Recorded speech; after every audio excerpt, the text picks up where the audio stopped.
Okay. Yeah. All right. I have to say, I was so flattered when I was invited by Michael and Deborah to moderate this panel, because I feel like I'm up here with such esteemed company. But the more I think about it, they just needed somebody up here that's neutral to ask all the questions, because I think I'm the only investor in the room that didn't have the good sense to invest in any of the unicorn companies. So maybe next year. It's never too late. I'm going to hold you to that. I think a logical place for us to start today is on the topic of technology in education. And Cindy, I'd love to start with you, because VIPKid has obviously built a world-class company essentially using technology purely as a channel to connect live students with live teachers.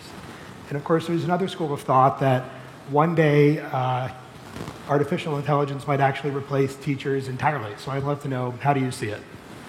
Well, we are essentially building a global classroom for students and teachers and parents.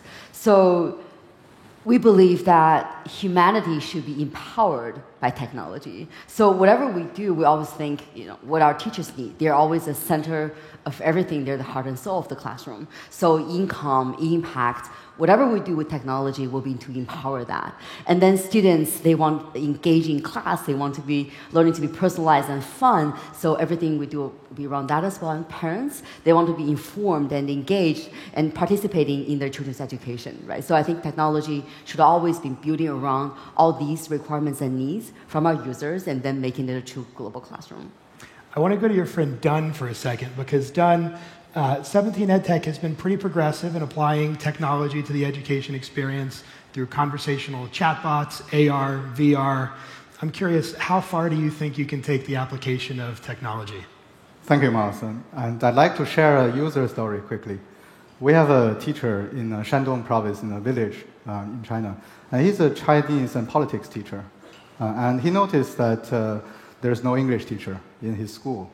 So even though English is a required compulsory curriculum for the large part of K-12 education in China, there are still some schools that don't have English teachers in China. So he found our platform somehow, and he encourages students to use our platform to study English.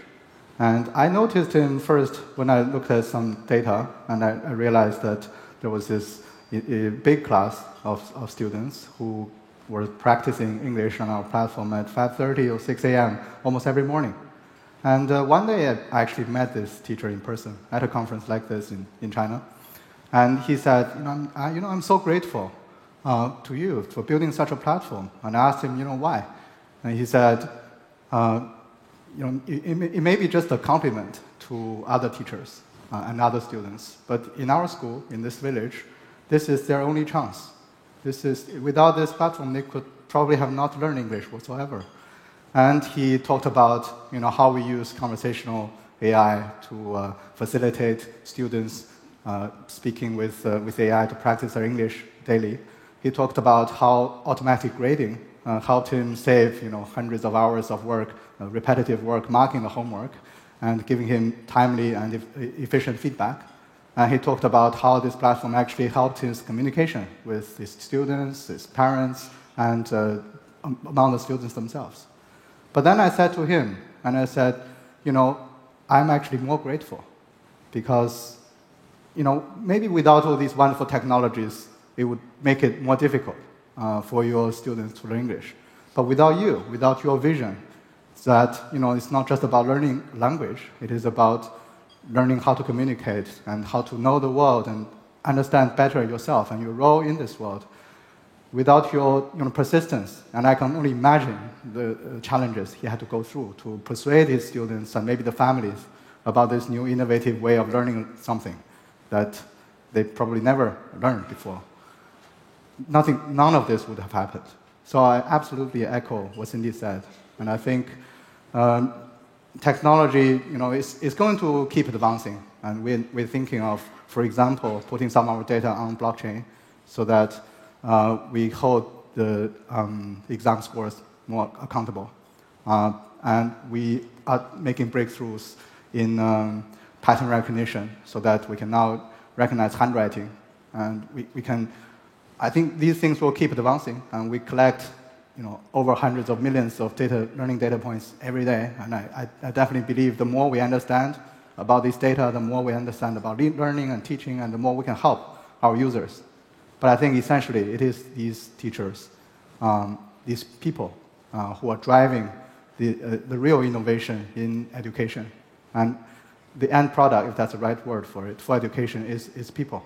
And I cannot imagine having a system powered by any technology that produce good end product human beings without human beings at the center.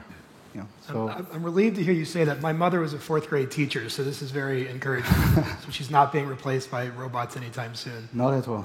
I've heard you say, though, in interviews that within 2 decades, artificial intelligence could replace teachers in some settings. Are you taking that back?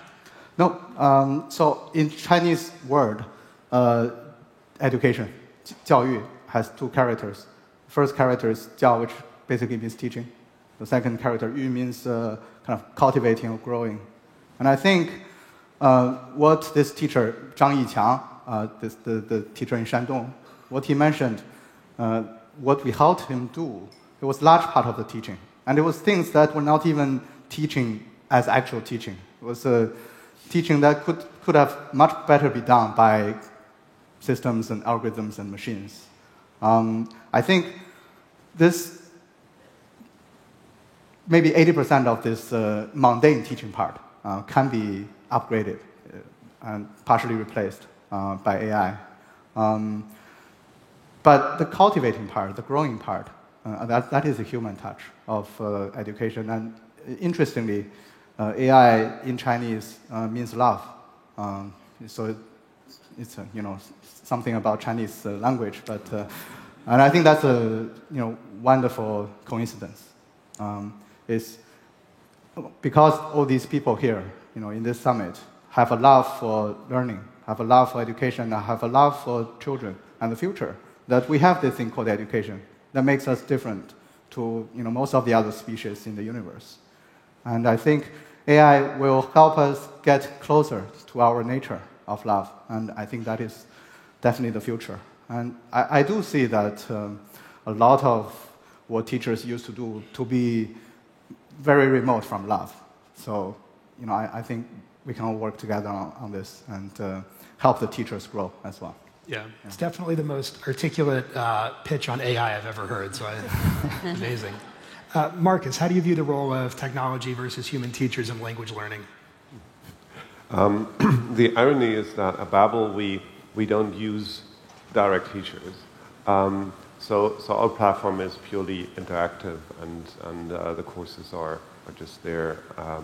And we use a lot of technology, so we have several machine learning teams at Babel in several areas. But all that said, what we learned over time is that the human factor in the education is the key factor. So I completely echo what I've just heard. It's not only about humans being involved. That at some point, I think, especially in language education, is crucial, because especially languages, we learn to talk to other humans. It's maybe one of the most human things that we have. We can't replace that by machines at all. And machines are not as good at languages as we are yet, and that might be the case for quite a bit. But also how you address your customers. And if you run a consumer business at scale, you always have the danger that your customers become just numbers in a spreadsheet. And I think as an education company, there's a responsibility that we have. And so I was delighted to hear you cite a user story. We do that very, very often. And the other week we just had a board meeting, and I had all my board members talk to 2 users before the meeting, because I think it's the most important thing to have this actual context and understand what it means for people. And I think that's one of the key factors. So we can't replace people, especially in language learning, because language is about people. But there's tremendous things technology can do to facilitate the learning journey on several areas. What I'm actually most excited about is not so much reinventing how people learn languages, because I think there's pretty good research around, and people have been learning languages for a bit. But when do you learn languages? What's your best spot? Do you learn on your sofa at home? Do you learn on the subway on your way to work? Do you learn while running, and so on? And adapting to that, I think that's the biggest opportunity we have for deep learning. I'd like to switch topics for a second because this is the unicorn panel after all. So we have to spend a few seconds on the business value that you've all created with your companies. Jeff, Coursera has been remarkable not only for the big, vibrant community that you've created, but also for the really powerful business you've built behind it. Could you share with the audience a little bit about the company you've helped to scale? Yeah, if I could maybe use this question to get back to the other one on technology. The way I look at it, and this is going to be true for countless jobs and industries, is that the way that someone does their job, there are certain things that are very repetitive and predictable. And typically those are not the most inspiring part of somebody's job. Technology does a really good job of automating the predictable, repeatable things. And I think with teaching, it'll be no different. I think we should really be thinking about technology and data, because I think that those two together really produce a lot of possibilities that could transform the way people do their jobs. So I think the neat thing about automation is the last speaker was really fantastic, and you think about what makes teachers feel frustrated and stressed. A lot of it is being overwhelmed and the workload associated with doing things that might be very well automated and might free them up to do the things that humans do really well. And especially for some learners, I mean, for a lot of our learners, they're pretty self-motivated, and many of them are fine, taking these courses without a lot of, human interaction. But increasingly, many of the folks coming to Coursera are looking for support from other peers and from instructors and from other coaches and facilitators. So I do think that there's going to be a big part of that. So I'd say that technology is really great for automation, and that will probably make the humans better. And that creates a lot of efficiency, and it lowers cost, and lowering cost increases access. So I think the promise of technology to increase access and maybe even transform the job of instructors and teachers to something more inspiring than what it is now is pretty exciting.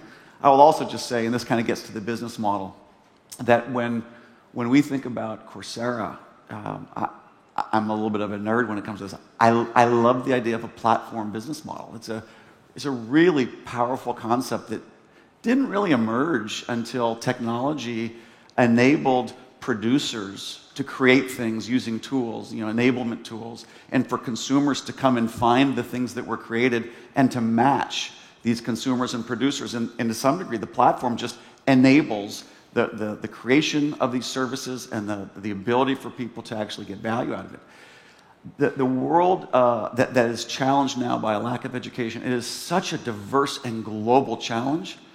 I think a platform business model that says, we don't know the answers, but we think we might know some of the enablement that would require lots of other people to understand the problem and to solve the problem in ways that we couldn't have imagined is very, very powerful. So I think of Coursera as like an innovation or enablement platform where universities and other educators can find opportunities to help more people, and those people can find the services and education that were created. There's different solutions for different people. And I do think it might not be the only model that wins, but I think a business model that's a platform business model, I mean, you have a really good one, Cindy. Those are going to do pretty well, I think. And that's kind of what we're betting on, is a model that links learners and educators and employers together in a collaborative learning ecosystem, if you will. So help me with this fundamental disconnect, and everybody feel free to jump in. So we are living in this technology era that has enabled these platform opportunities. At the same time, we're all here in this room because we believe in the education sector. It's $1 trillion opportunity, which at this point has yielded billions of dollars worth of funding events for companies. Yet when you look at the public markets, there still has not emerged a mega cap platform technology company the same way that we've seen in communications, enterprise software, social media, et cetera. Why has it taken so long, and what can we expect in the next decade? Well, I think that things are changing pretty rapidly. I shouldn't have been, but I guess I was kind of stunned that Dan at Chegg, he just raised $800 $600 million. And the Pluralsight guys raised whatever, $650 million. And Chip just bought Trilogy for $750 million. So what you're clearly getting from Wall Street and from the investor community is a sense that there's a really big opportunity here, and people are beginning to figure out ways to address unmet needs and to do it in a way that will likely create very, very large, successful businesses. But I think we're in the very early stages still. I really do. So rapid fire question. I'm not sure who I'm going to put on the spot first, but you all have to answer it, and you can't name your own company. What is the currently privately held ed tech company that will be the first to reach a $30 billion market cap? Don, I'm sort of making eye contact with you, so I'm going to put you on the spot. Did you say 30 billion? $30 billion public company. Private or public? Well, it has to be. Any company. Well, if SoftBank's going to fund it, it can be private, but a $30 billion valuation for an ed tech company. Well, I think first, I have this disconnect too. I think the whole industry is undervalued. And when we have a conversation next time, I really welcome a higher valuation offer. Second, just quickly a user story. One day, a student was late for class, and his teacher asked him, why are you late? And he said, because I was just following the sign in front of the school. And the teacher asked, what does the sign say? And he says, it says, school ahead, go slow. So I think before, education industry was quite slow. Peking University was just over 100 years old, and it's become the university that it is today. My alma mater, Cambridge University, has over 800 years of history, and it's become the university it is today. I believe both universities are profitable and have a good business, but I also think that not all of the value that they create is captured on the balance sheet and valuation. That's one point. Second point is the four companies, I believe, represented here, we have under 10 years of history. So as Jeff said, it is just the beginning. I really don't know the answer to your question, which company is going to get there first. But you've given the other panelists a lot of time to think about it. Yes. Marcus, you're next. That was a very good answer, by the way. I totally agree to the fact that this is early. I had a conversation at this conference about why is there not a roll-up in language learning companies or language ed tech. And my answer is clearly we're just in the beginning. It's just starting off, and if you look at the digital part of the market, it's tiny, and the traditional part of the market is what it is and what it always was. And I'm not sure I'm wishing for a $30 billion market cap education business. I'm not sure that is what matters. Maybe we're better off if we have more companies that are competing and not one that rules it all. I do think diversity matters. We are all different, and we have different needs, and I'm not sure that I'm hoping for a winner-takes-it-all market.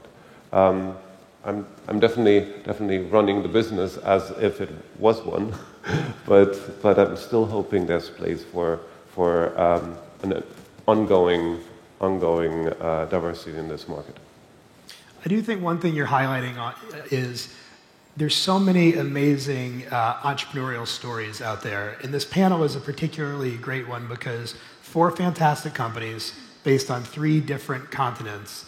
And so I'd love to understand just a little bit more about the entrepreneurial journeys that got you here. So Cindy, obviously you and Dun have grown your companies from headquarters in China.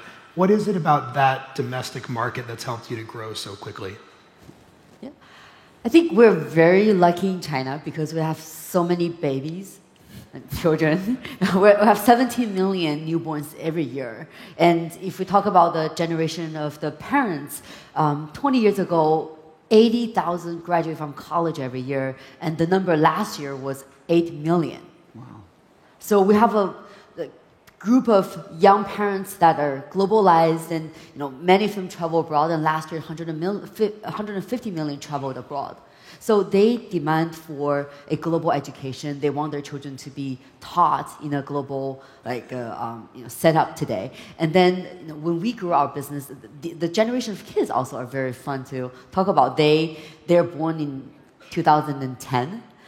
Earlier, later, but then they're the generation with the digital age. They feel it is very natural to be on the screen and then using the digital products and to learn and to engage with people. When our students always say they meet with their teachers every day, they're really looking forward to meeting with the teacher and spend time there. It feels like it's in person. And so I think the domestic market in China is really helpful in a way that it has this great soil of customer requirements from both students and parents.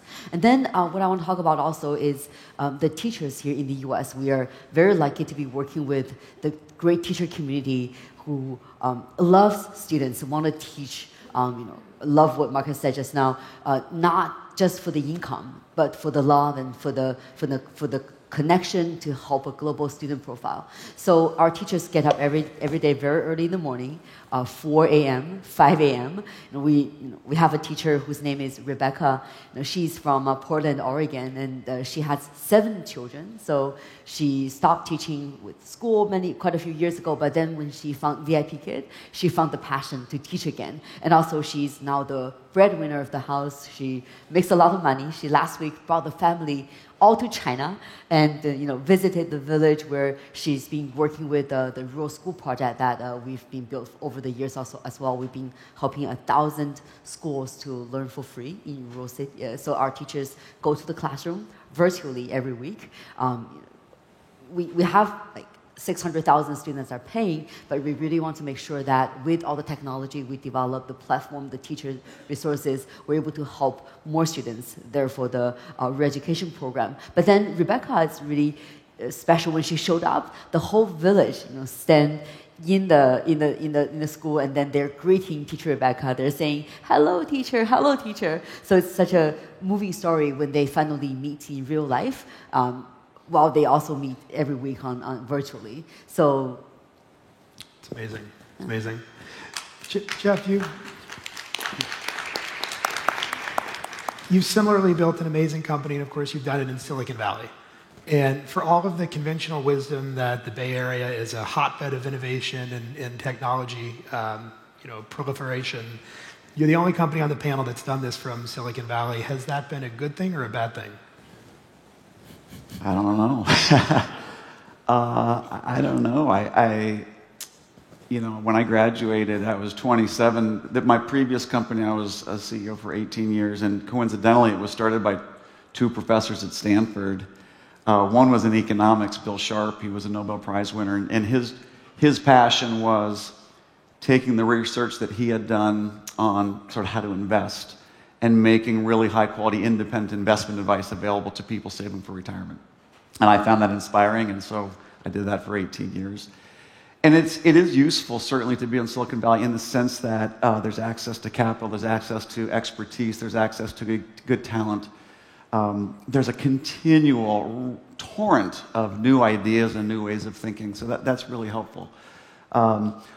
When I moved to Coursera, I took a few years off, and I always wanted to be a teacher. I figured that maybe that boat had sailed. I just turned 50, so I feel like I'm like an old guy. But I kind of feel like I'm really lucky to try to take the talents that I've created and to have been asked by another 2 Stanford professors to help grow a company that's doing something. I can't imagine anything more meaningful. I like to read books, and there's a great book by Steven Pinker called Enlightenment Now. It's a really optimistic look at the role that learning and education has played in the progress of humanity. And I like to say that education has been the root cause of human progress. And I can feel now like at least I'm trying to serve that cause, and it feels really good. It's very cool. Marcus, your headquarters is approximately halfway between the US and China. How do you view those geographies as end markets for consumers of your product, and how do you prioritize as a CEO? The US is a very, very important market for us. Was hard as a European company to enter the consumer market in the US. Took us a couple of years. We had to put a founder on the ground and then hire a high-powered manager here in the US. Now we're doing pretty well here, more than doubling every year. And the US is the single biggest geography for us now, after Europe. Before the European countries. Asia, on the other hand, is something we keep looking at. China is, of course, fascinating. Cindy hinted at the vast demand and the huge market. Still, I don't see a lot of examples for pure play digital companies from Europe who made it in China and got out of it well. So I'm still rather hesitant on that part, and I feel that Chinese companies are doing such a great job there that I'm not sure if and how we can fit into that ecosystem. Don, Cindy, what do you think about international competitors trying to compete domestically in China? I think it is a global challenge that we share, that we need to produce better quality education at scale. So both massification and personalization at the same time. And as Cindy said, China is a huge domestic market. And 2 years ago, I was asked on this stage, you have, at the time, I think about 50 million users. Now we have 80 million, but you don't have any revenue, But now we have accumulated some 6 million paid users, and I'm grateful, as Cindy is, for this big domestic market. But I think it is a global challenge, and I don't think we have international competitors. We have a lot of people who share the same vision and mission internationally, and every time I come to ASU GSV, I reinforce this thinking. So for our users, there are many things they want. And it's not just for the first-tier cities. I was chatting to an EdTech founder from Shanghai yesterday. He had twin boys at the age 7, and he enrolled both of them to about 15 training companies every week. He spends over 1 million yuan every year so over 2 million for both these boys to go to training companies. But it's not just in first-tier cities like Shanghai. Our 6 million paid users are distributed all over China in about 400 cities. And in fact, over 50% of these paying users are from second, third, fourth, fifth, sixth-tier cities. So it is a big market, but I don't think there is actually enough supply of good quality education. So for example, we're working with Cambridge University Press and their reading series to be able to supply to our users the best level readers, interactive, individualized level English readers. And we're exploring a range of international partnerships in terms of content, product, technology. And my one advice to foreign companies coming to China is finding a local Chinese partner. China is, I think VIPKid is working with Coursera, yeah? And I think that is definitely the right strategy to enter China. China is, very big market, but it's also quite difficult to navigate. It is, in fact, itself many geographies, different cultures. I think the learning objectives for first-tier cities is quite different from the learning objectives to the village that I mentioned. So, and I think one day we'll also be thinking of expanding abroad as well, exporting. For example, we have a collaboration with Forbidden City in China. So we're building a series of kind of Chinese language and Chinese culture-centered courses. And I'd love to import, for example, Spanish courses from Babbel. I think perhaps Babbel would find it interesting to have a Chinese course from the Forbidden City, from the heart of China. And I think before it kind of mattered where the kid was born. I was very fortunate to be born in Beijing, which was the capital of China. And a kid who was born in this village in Shandong, this teacher Zhang Yiqiang's village. The village was called Wanggua Dian, which kind of means they have good watermelons and good dates as well. I actually visited the school after I met teacher Zhang, and I had the good dates and good watermelons, but not good English teachers. And even him as a really, really good teacher, I listened to one of his Chinese lectures, and I wouldn't say he's the best Chinese teacher either. But I think with the help of technology, it would matter less and less where you're born. I think talent is really everywhere. I can't say for sure, what's going to happen to these kids who are exposed to our platform, at primary school, whether learning English is going to make a difference. But I think it's given them a much more equal chance. And I believe it's not just about within China. It's definitely a global movement that we should form, that every kid, wherever you're born, whenever you want to learn, you can have the best quality educational resources that is available. I think you were going to say, Jeff? I was going to say, so this is something, too, that we think about. We have 40 million learners from around the world on Coursera. The top 5 countries represented are the US, followed by India, China, Mexico, and Brazil. And I think a lot of this question depends on, well, what are you offering? Is what you're offering something that could be maybe better delivered and localized, or is it what you're offering something that maybe is distinctive and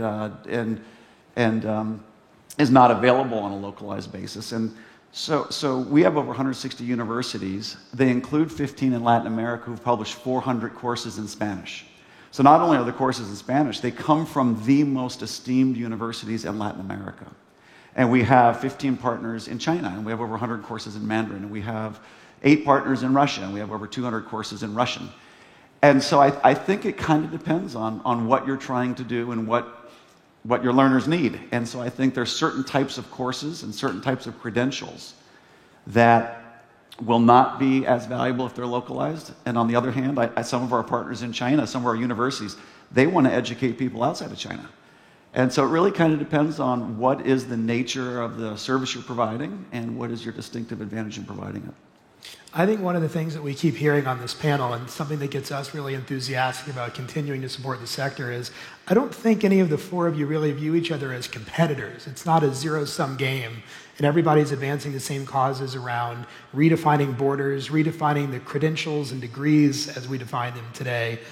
And on that topic, I am curious, each of your companies in its own way is giving learners access to some sort of advancement that's not a traditional credential, the way that we refer to them today, a college diploma, et cetera. And we've obviously seen in the US headlines over the last couple of weeks just how much pressure, the intensity of the pressure around getting into the right colleges and what that means. Do you think your companies are helping to alleviate that problem? I'm not sure. I think that happens on a different plane. When I'm speaking English on this panel, that's a foreign language for me. Does it matter whether I pass the test or not? It matters whether I find the right words, whether I can make myself understood. When I'm applying for a job, whether I went to Stanford or to some no-name university makes a huge difference, and I don't think that's going to go away. And I'm not even sure how much that's connected to what education actually is. It's more connected to the way that we traditionally in HR sort through CVs to just reduce the complexity of people's abilities. And I don't have a lot of hope that will implode anytime soon. For us, it's pretty easy. I mean, absolutely yes. We have the top universities. They have now published 3,200 courses.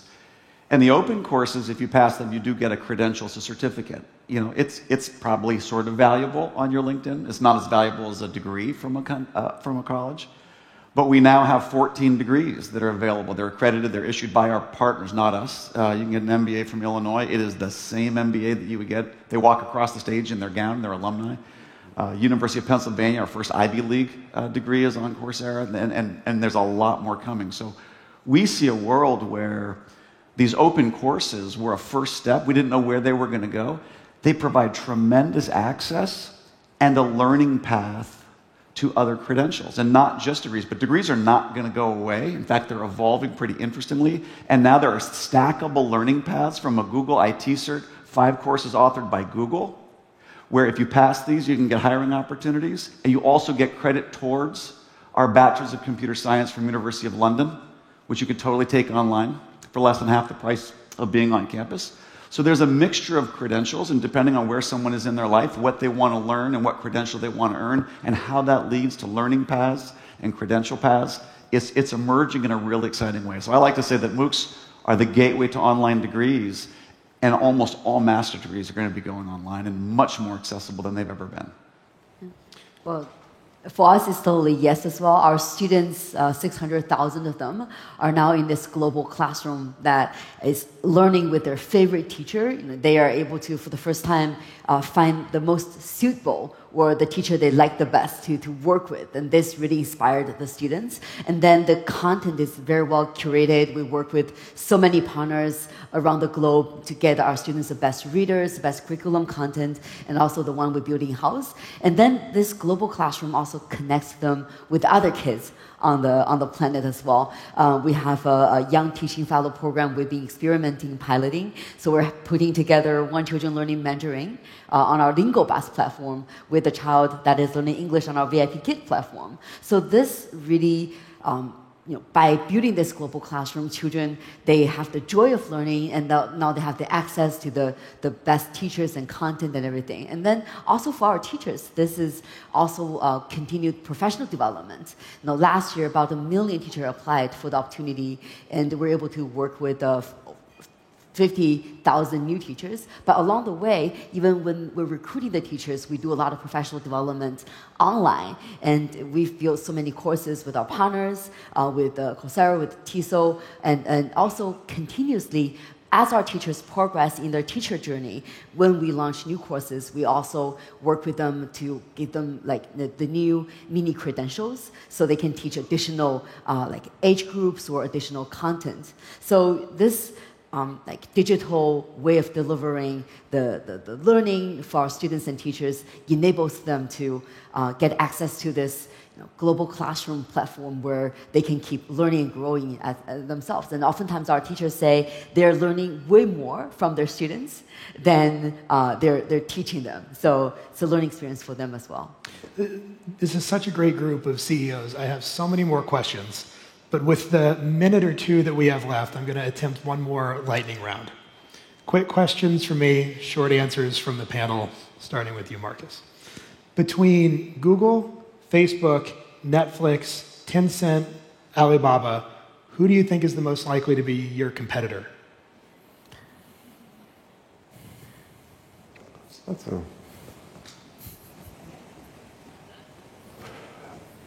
Was Apple in the set? Oh, sorry, did you say one? Was Apple in the set? It can be.